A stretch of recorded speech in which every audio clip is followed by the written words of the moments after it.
দেখুন, লোকসভা নির্বাচনকে সামনে রেখে আমাদের যে সংগঠন ভারতীয় জনতা পার্টি ত্রিপুরা প্রদেশের যে সংগঠন, এই সংগঠন সদা সক্রিয়। বিভিন্ন সময়ে আমাদের এই নির্বাচনকে সামনে রেখে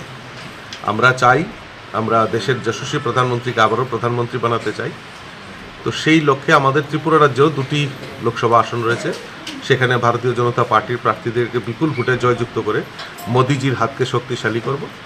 তো এই লক্ষ্যকে সামনে রেখে বিভিন্ন সময়ে বিভিন্ন সাংগঠনিক বৈঠক আমরা করে যাচ্ছি।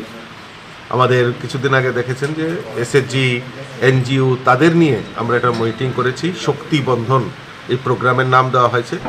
আমরা গাঁও চলো অভিযানের শুরুয়াত করতে যাচ্ছি। গাঁও চলো অভিযানেরও আমাদের প্রস্তুতি চলছে। ঠিক অনুরূপভাবে আজকেও আমরা আমাদের ইস্ট লোকসভা এবং ওয়েস্ট লোকসভা আসনকে সামনে রেখে আমাদের সাংগঠনিক কিছু কাজকর্ম রয়েছে। এই সাংগঠনিক বৈঠক যারা আমাদের নিউ ভোটার, যারা আমাদের কল সেন্টার বা বিভিন্ন উইংসে যারা কাজ করেন, তাদেরকে সমন্বয় করার জন্য আজকের এই বৈঠক ডাকা হয়েছে।